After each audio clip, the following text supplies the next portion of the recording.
Hello, and welcome back to day 14 of Light in the Darkness. And I am excited about this topic too. We're getting to some deeper stuff here that I will suggest that you go on and do some more research on your own about if any of this resonates with you. But today we're talking about attachment styles because our attachment, the way that we bonded with the earliest relationships, usually with our parents early in life, can set a tone for our attachment style. And sometimes we didn't get exactly what we needed.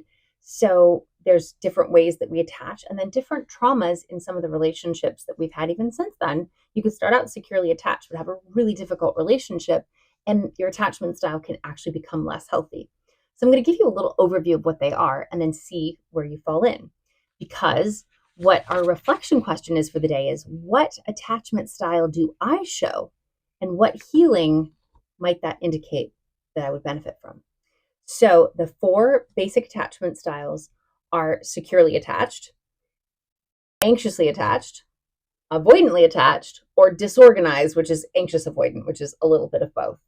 Now, in a nutshell, the securely attached person is going to say, I trust you, I trust me. I'm worthy, you're worthy, we'll just see where this goes, and it's balanced, and I'm not going to tolerate stuff, but I don't expect you to tolerate stuff either, because we're both okay here, and we're both going to be okay here no matter what.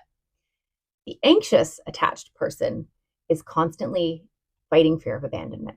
So they tend to be a little more clingy, a little bit more needy. They need a lot of reassurance, and they're always fighting the fear that the person is going to leave. So they feel like they really have to work for love and they have to chase it.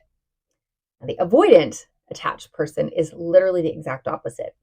They have been so damaged by some of the close relationships in their life that what they've learned is they can only rely on themselves. So the avoidant is said, don't get too close. Don't get too close. I can only count on me. And then the disorganized or the fearful avoidant is like, oh, but I want you to come close, but don't come too close. Okay, now you're too close, so go away.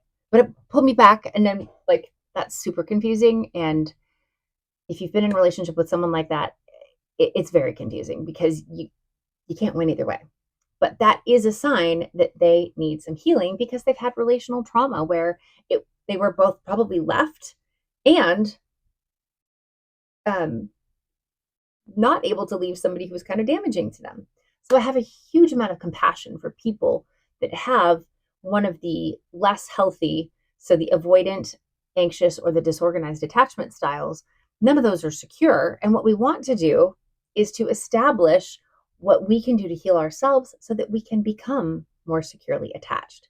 Because when you can really get into self-regulation, where you can recognize your emotions, you can recognize the dynamics of the situation that might be triggering feelings of abandonment or triggering feelings of devaluing, or like you need to have a certain boundary because you know that you have a tendency to operate or like to get activated in those ways, then you can start to create a framework for the people around you or the way that you interact with them that allows you to say, no, I trust my own judgment here.